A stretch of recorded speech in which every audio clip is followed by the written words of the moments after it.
And stop the pain and get you the best deals. I call Tax Solutions now, and they got the IRS off my back. Call 800. I'm taking my time on my ride.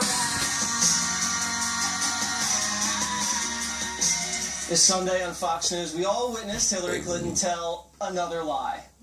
FBI Director James Comey said none of those things that you told the American public were true. Chris, that's not what I heard Director Comey say. Director Comey said that my answers were truthful and what I've said is consistent with what I have told the American people. It earned her 4 Pinocchios from the Washington Post, but no mention at all from the New York Times. Even its own public editor can't believe it. In a column, Liz Spade writes, quote, Clinton's contentions in the interview were misleading, bordering on false. If you're getting all your political news from the New York Times, this may be the first time you're hearing this. Nothing the interview ever appeared in the New York Times, either online or in print. It was clearly news. She went on to say it's essential the Times give voters information they need. So, Dana, they didn't just bury the story, they ghosted it. They just ignored it altogether. Before we were even going to do this segment this morning, when I was thinking about all this, I was imagining how Chris Wallace, who did the interview on Fox News Sunday, how it must annoy the New York Times to have to follow the news that is broken on Fox News. And Fox News across the board has done it over and over again in this election campaign. We don't get many chances to interview Hillary Clinton, but when we do, there is news to be made.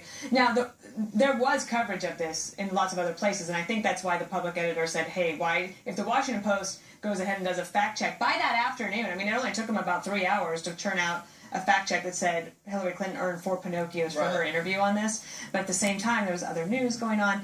The defense of the New York Times reporting staff is that, look, we were the ones that broke the story about the Clinton Global Initiative. We have not been easy on Hillary Clinton, but in this case, they were called out. Maybe because she lies so much, Eric, they don't think it's news. Yeah, it's like we reported that yesterday and the day before. I know.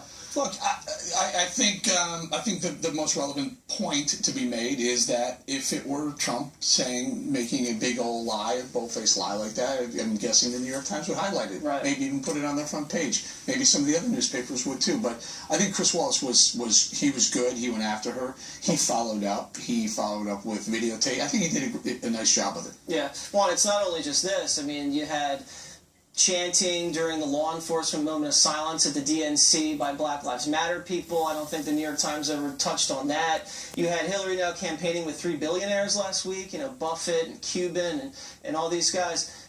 Hillary's not mentioned in that in the New York Times. Why do you think they're ignoring all these negative Hillary Clinton stories? I read about Buffett and Cuban in the New York Times. Not from a hardcore editorial standpoint. I mean, she's supposed to be like a woman of the people, and now she's out there with a bunch of billionaires. Well, in fact, they were undercutting the idea that Trump is a real businessman. So I thought that was the news coverage. And that's how the Times... I'm just telling you, I read it there. But I think the real interesting point, given my background, was to hear that Carolyn Ryan, who's the political editor of the New York Times, said, not only have they covered this, she said that they broke the email story, and they have contrasted Clinton's statements with Jim Comey, the FBI director, statements previously.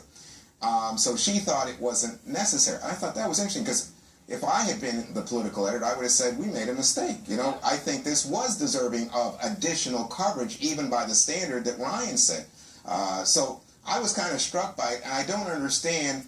I mean, I understand they feel attacked by the Clinton camp because they are pretty aggressive, not only on the email but on the foundation. They've been going after them. Maybe the Clinton campaign just beat them to death and they couldn't take it anymore.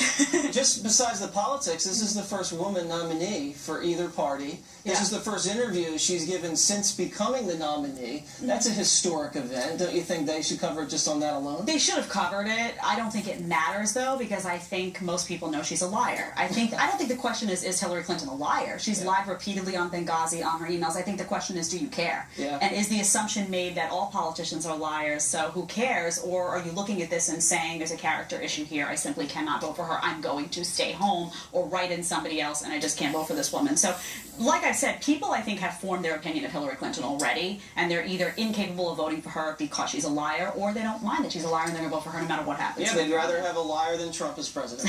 One more thing is up next.